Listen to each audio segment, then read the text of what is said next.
morning, students. Today we would discuss fourth chapter of the book Hornbill, Landscape of the Soul, and it has been written by Nathalie Chauveroy. Okay, so this chapter, while we would read this chapter, you would come across various expressions, and as always, you're going to infer their meanings from the context. Okay, and the expressions are anecdote, delicate realism, figurative painting, illusionistic likeness, and conceptual space. Okay, what do you understand by this term landscape? What is landscape? What? It can be a might be It can be a painting, it can be a scenery a view, about a view of nature. a view of nature where you have mountains, flowers, and trees, and rivers, and nature and sky. All these things are included in that. So this chapter talks about landscape of the soul. We're talking about art of two different cultures. We're talking about art, Chinese art and European art, Eastern art, Asian art, and Western art. And we are talking about the art where the artists take you towards the soul of that art. Okay, so this is what the chapter talks about, and you have to know the differences between the Chinese and the Western, the European art, basically. And then there are certain other things like shanshu, mountain water, or yin and yang, and outside art, art brut. ये सब चीजें हम इस पे पढ़ेंगे, ठीक है? So it starts with a wonderful old tale is told about the painter Wu Daozi, who lived in the 8th century. His last painting was a landscape commissioned by the Tang Emperor Xuanzong to decorate a palace wall. So there was a painter by the name of Wu Daozi. He was commissioned. What do you mean by this word commission? Higher. He was ordered. No, he was ordered by. Can anybody just close the door? Please. He was hired. He was ordered by the Tang Emperor Xuanzong. And what did the emperor tell him to do? He wanted Wu Daozi to make a painting. Okay, to decorate a palace wall. The master had hidden his work, so he made a painting and he hid his work behind a screen so only the emperor would see. For a long time, the emperor admired the wonderful scene. So, whatever painting he had made, the emperor liked it and he started admiring it. Discovering forests, high mountains, waterfalls, clouds floating in an immense sky, men on hilly paths, birds in flight. So, all these things were there in the where? In the painting. Look, sire, said the painter, in this cave at the foot of the mountain dwells a spirit. So he had made a mountain, and at the foot of the mountain there was a cave. And he told the emperor that at the foot of this mountain there is a spirit living. A spirit lives there, dwells here. Okay. The painter clapped his hands and the entrance to the cave opened. जैसे उसने clap किया, वो cave खुल गया. So what happened thereafter? The inside is splendid, beyond anything words can convey. Please let me show your majesty the way. Underline this. Please let me show your majesty the way. He says the inside of the painting, inside of the whatever I've made, it is very beautiful, it is magnificent, it is splendid. He says, I will show you the way. The painter entered the cave, but the entrance closed behind him, and before the astonished emperor could move or utter a word, the painting had vanished from the wall. Not a trace of Wu Daozi's brush was left, and the artist was never seen again in this world. So when he entered, the door closed, and the painter, along with his brush, his panel, and everything, vanished from there, along with the painting. And Wu Daozi could never be seen again. Such stories played an important part in China's classical education. The books of Confucius and Zhuangzi. So, who are these? They are Chinese philosophers, writers. They are full of them. They help the master to guide his disciple in the right direction. Beyond the anecdote, we talked about an anecdote. We read about an anecdote. What is an anecdote? Small story about a real incident. A small story or an account of a real incident. They are deeply revealing of the spirit in which art was considered. Contrast this story or another famous one about a painter. So there's another story about one painter who would not draw the eye of a dragon he had painted for fear it would fly out of the painting. So what was the painter's fear? That if he would draw the I of the dragon, उसने एक dragon बनाया, उसकी painting बनाई, और उसको क्या डर था कि अगर मैंने इसकी आंख बना दी then what would happen, the dragon is going to come alive and it is going to fly out of the painting. So he did not draw its eye. With an old story from my native Flanders. So the author Nathalie Troveroy, she belonged to Flanders. She was the native of Flanders. That I find most representative of Western painting. In 15th century, Antwerp is the name of a place. A master blacksmith. Who's a blacksmith? The one who works with iron. Yes, the one who works with iron materials. Lohar bolte जिसको आप. A master blacksmith. And what was the name of the blacksmith? And Quentin Metzys. Quentin Metzys fell in love with a painter's daughter. The father would not accept a son-in-law in such a profession. The father did not agree to the alliance of the two. Why? Because he was a blacksmith. So he considered that this was a lowly kind of a profession. He did not like it. So he did not approve of their match. Okay? So Quentin sneaked into the painter's studio. What did he do? He sneaked. What do you mean by sneaked? hidingly entered. Secretly, he entered into the painter's studio and he painted a fly on his latest panel. What is a panel? Canvas. Yes. Latest Uh-huh. painting. Yes. Kind of canvas. ठीक है, उसके panel पे उसने क्या बना दिया? Fly. ठीक है, so he just painted a fly with such delicate realism that the master tried to swat it away before he realized what had happened. Even the master did not realize that that was not real. So when he entered the studio, he tried to swat it away. What do you mean by swatting it? Showing it away. He just tried to strike it away. Quentin was so impressed. Who was impressed? The master painter. He was so impressed that he admitted Quentin as an apprentice into his studio. He married his beloved and went on to become one of the most famous painters of his age. These two stories illustrate what each form of art is trying to achieve: a perfect illusionistic likeness in Europe. We are talking about European painting here, and earlier on we talked about which painting? Chinese painting. So, what do you mean by illusionistic likeness? Show some kind of like Similarity, which looks like a kind of an illusion.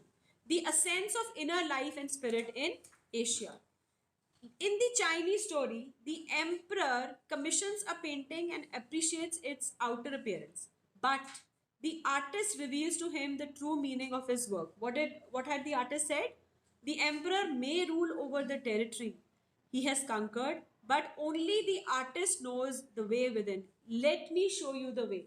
ये किसने बोला था? Artist ने बोला था ना? Yes. So he is the one who will tell the path of his painting.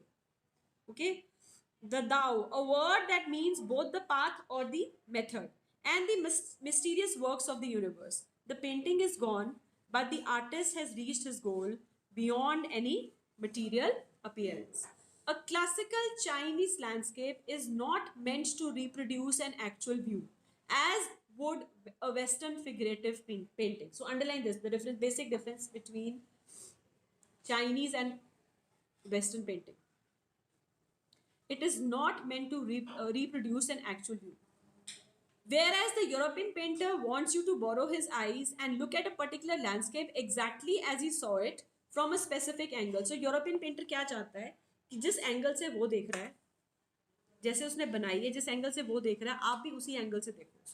So from a single angle, from a single viewpoint. This is what a European painter wants you to.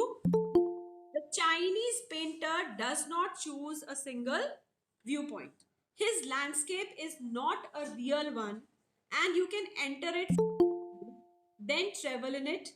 The artist creates a path for your eyes to travel up and down, then back again in a leisurely movement. वो क्या कहता है आपको Chinese painter कि आप अपनी मर्जी से, okay, according to your will, you can enter it.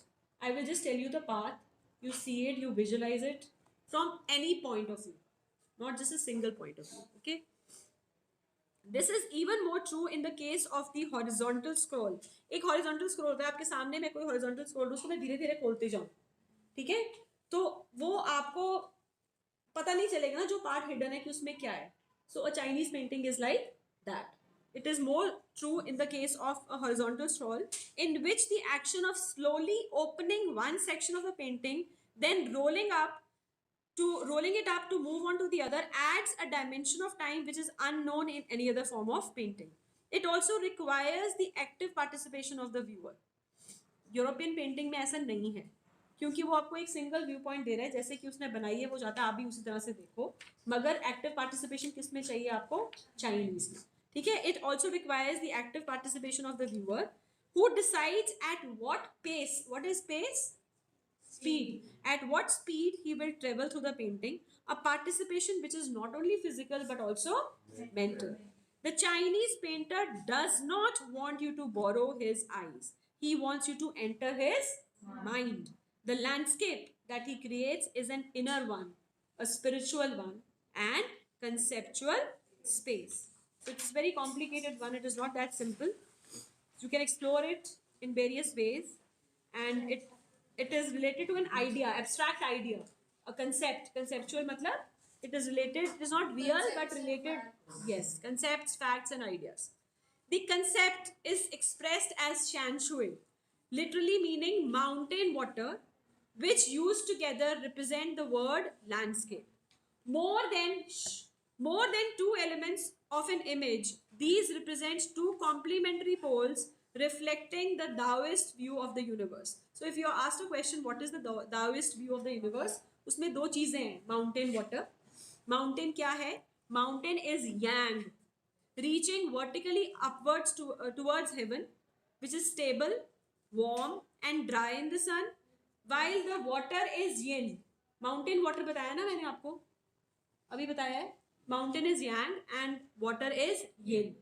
ठीक है, mountain is reaching upward, it is stable, it is warm and dry, and yin is horizontal, that is vertical, it is horizontal and resting on the earth, and it is in contrast to yang.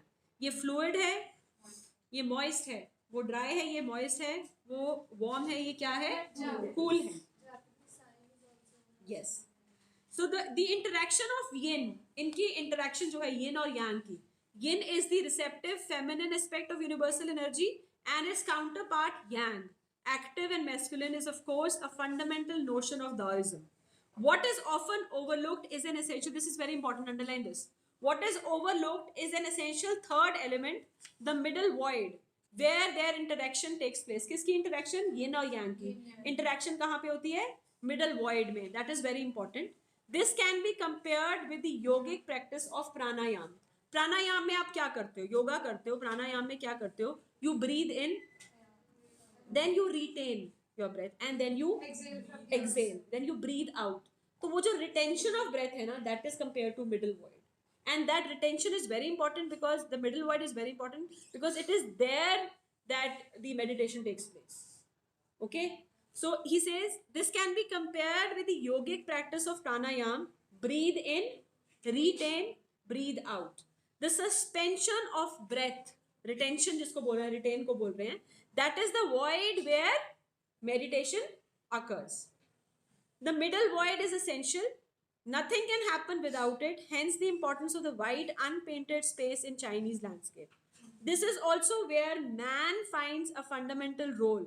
In that space between heaven and earth, he becomes the conduit of communication. He is the channel. Who is the channel of communication? Human being. Man. Man is the channel of communication between both poles of the universe. His presence is essential, even if it's only suggested.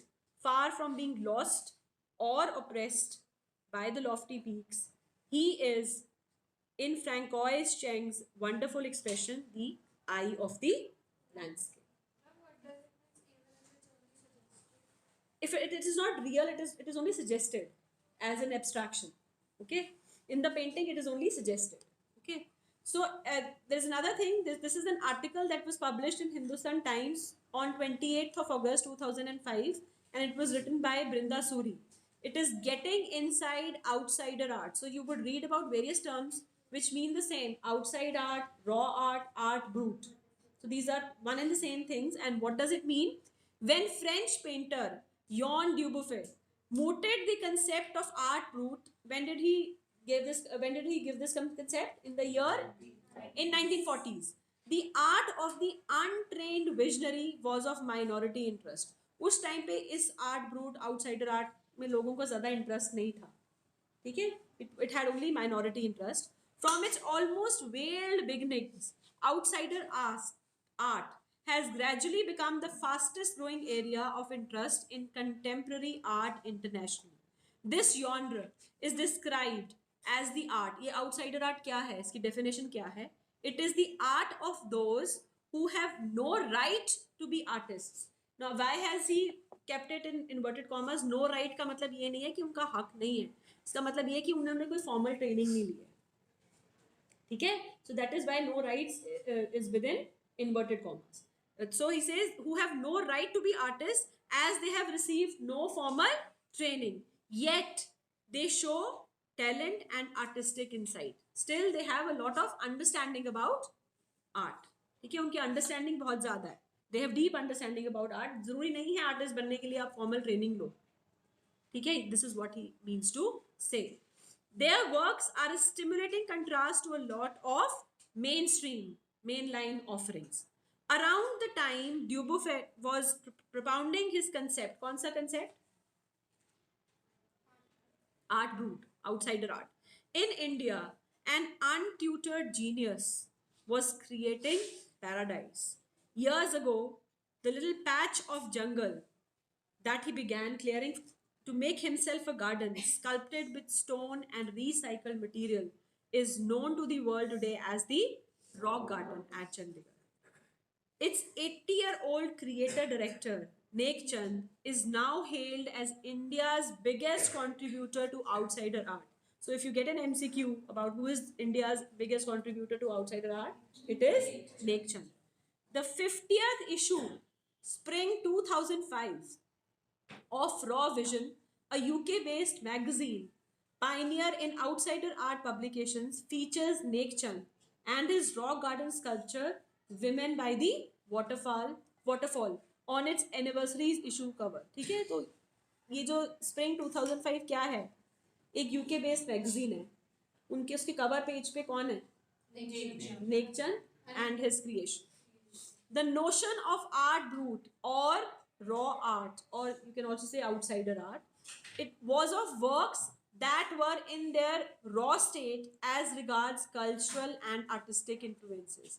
Anything and everything from a tin to a sink to a broken down car could be a material for a work of art, something Nek Chand has taken to dizzying heights. What do you mean by dizzying heights? It's at such a height that you can't actually properly see. Yes, at great heights that you can't even visualize or you can't even see. Recognizing his art as an outstanding testimony of the difference a single man can make when he lives his dream, the Swiss Commission for UNESCO will be honoring him by way of a European exposition of his works. The 5-month interactive show, Realm of Nek Chand, beginning October 2005, will be held, it was already held, at leading museums in Switzerland, Belgium, France and Italy. The biggest reward, but he says this is not my reward. My reward is not that you have an exhibition of my works in various countries. What is my biggest reward? He says the biggest reward is walking through the garden and seeing people enjoy my creation. Okay. So this was the chapter Landscape of the Soul. Basically, वो काम करते कोई भी अपना rock garden दिखाने के लिए जाता है. So this is what he loves and he loved the most. Okay. So we will discuss the question answers and MCQs tomorrow. So that would be the end of the literature section as far as your first term. As far as your first term is concerned, and then we will discuss various things of your writing section. Not tomorrow, but day after we would be discussing. Tomorrow I have to take ASL of +2. So we would discuss question answers and MCQs, and then a little bit of writing section. Okay. Yes. So this was about, just wait for a few minutes. This was about this chapter.